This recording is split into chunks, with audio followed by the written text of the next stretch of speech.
জামালপুরে উপবৃত্তির টাকা না পাওয়ার অভিযোগে সড়ক অবরোধ করে বিক্ষোভ কর্মসূচি করেছে জসিমউদ্দিন পলিটেকনিক ইনস্টিটিউটের শিক্ষার্থীরা।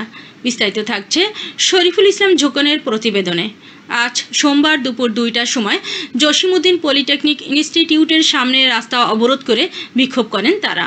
জসিমউদ্দিন পলিটেকনিক ইনস্টিটিউটের বিভিন্ন ট্রেডের শিক্ষার্থীদের অভিযোগ, প্রতিষ্ঠানটির মাত্র ৭ জন শিক্ষার্থী উপবৃত্তির টাকা পেলেও বাকি শিক্ষার্থীরা এখনও উপবৃত্তির টাকা পাননি।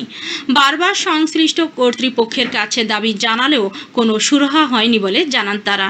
এ বিষয়ে প্রতিষ্ঠানের বিভিন্ন ট্রেডের কয়েকজন শিক্ষার্থী অভিযোগ করে বক্তব্য রাখেন। এ সময় প্রতিষ্ঠানের পক্ষ থেকে সহকারী কোর্স সমন্বয়কারী খায়রুল ইসলাম জানান, প্রতিষ্ঠানের ইউজার আইডিতে হ্যাক হওয়ার কারণে ২২৯ জন শিক্ষার্থীদের মধ্যে মাত্র ৭ জন শিক্ষার্থী উপবৃত্তি পেয়েছে। বাকি ২২২ জন শিক্ষার্থীর উপবৃত্তির টাকা জমা হয়নি। বিষয়টি সংশ্লিষ্ট দপ্তরে জানানো হয়েছে।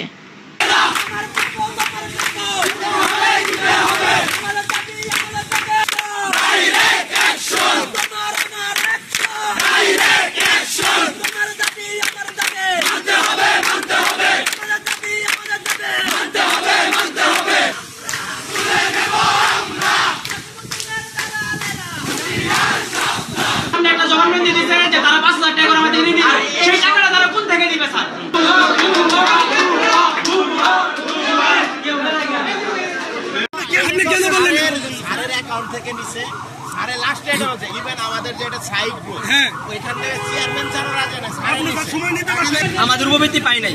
স্যাররা আমাদের এক সময় বলছে যে আমাদের এক কথা যে আমাদের উপবৃত্তি আমরা পাই নাই, আমাদের উপবৃত্তিটা আমাদের দিতে হবে। স্যাররা বলছে যে আমাদের অ্যাকাউন্ট হ্যাক হয়েছে, ব্যাংক অ্যাকাউন্ট হ্যাক হয়েছে। ব্যাংক অ্যাকাউন্ট যদি হ্যাক হয়ে থাকে তাহলে আমাদের বিকাশ অ্যাকাউন্টে আসার কথা, টাকা আসার কথা ছিল, কিন্তু তাদের বিকাশ অ্যাকাউন্ট দেওয়া, তাদের বিকাশ অ্যাকাউন্টে টাকা আসেনি। এর মানে বোঝা যাচ্ছে যে আমাদের কলেজের কর্তৃপক্ষের কোনো এখানে সমস্যা আছে।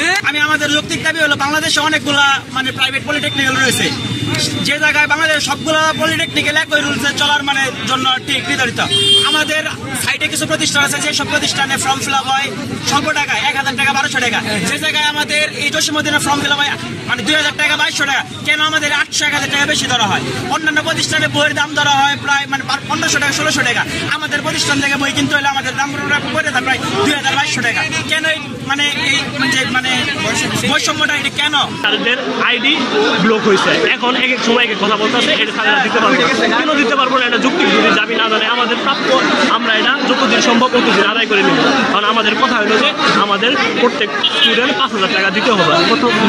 কত টাকা আসলে? টোটালে ১৫,৫০,০০০ টাকার মতো সামথিং কিছু টাকা, এই টাকার মতো আমাদের কলেজেই হয়েছে। এখন ভিপি স্যারকে যদি কোনো গণমাধ্যমের সামনে যায় কথা বলা হোক, উনি কিছু বলতে পারে না, উনি উল্টাপাল্টা কথা বলে।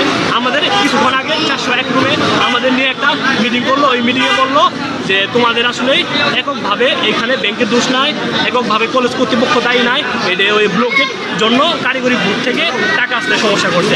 বিষয়টা তো ক্লিয়ার হতে পারলাম না। আমরা বলতেছে আমাদের পাসওয়ার্ড বলে কে জানি কি করছে, হ্যাক করছে। হ্যাক করা এটা কোন ধরনের কথা? কে হ্যাক করছে বা কারা হ্যাক করছে কোনো ইনফরমেশন দিতে পারতেছে না, এক এক সময় এক এক কথা বলে।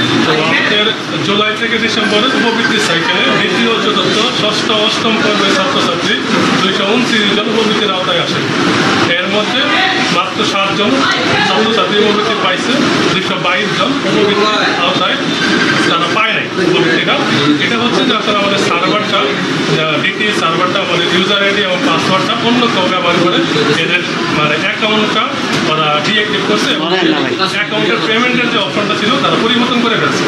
এই জন্য তাদের অ্যাকাউন্টে টাকা পায় নাই। তারা একই কথা বলছে অধিদপ্তর আমাদের, লাস্ট তাদের মেসেজ একটাই যে এটা হ্যাক হয়েছে। এখন অধিদপ্তর যখন এটা বলে আমাদের আর করণীয় কিছু থাকে।